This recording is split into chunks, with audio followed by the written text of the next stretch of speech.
aming kinakabahan, baka raw mag-NBI chief, patay tayo dyan, sabi ng mga nagko-comment sa ating live stream.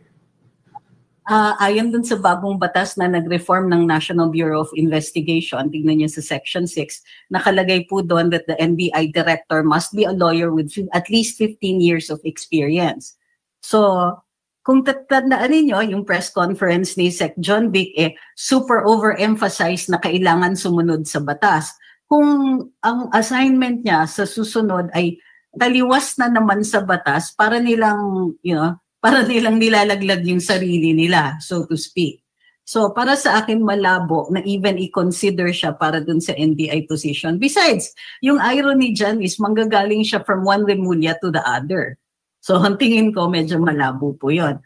At the very least, kasi ang tingin ko dun sa position ng Chief PNP, ang pinaka-equivalent niya would be an undersecretary position para hindi siya, kumbaga, walang loss of face. Kasi kung tatanggap siya ng lower position, let's say head of agency ka nga, okay lang kung head of agency, no? Kasi kahit paano meron kang semi-autonomy.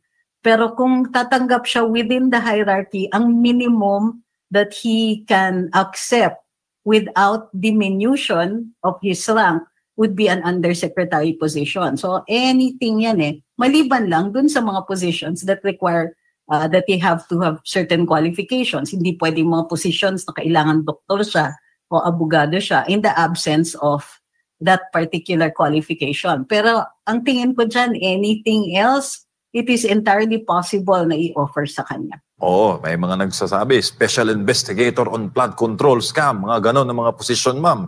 Pwede siyang bigyan ng task force. Oo. Diba? Ganon, kasi it doesn't require a rank, tapos bibigyan siya ng kind of power, tapos na babantayan pa nila. Kasi yun ang pinaka-essential sa ngayon for the Marcos administration. Hindi nila ma-afford gumawa ng malalaking at panibagong mga kalaban. Nung nandun siya sa panig nila, safe sila. Pero now, marami na siya masyadong alam na pag napunta yan, pag tumawid ng politika yan, naku, malaking sakit na naman ang ulo ng Marcos admin.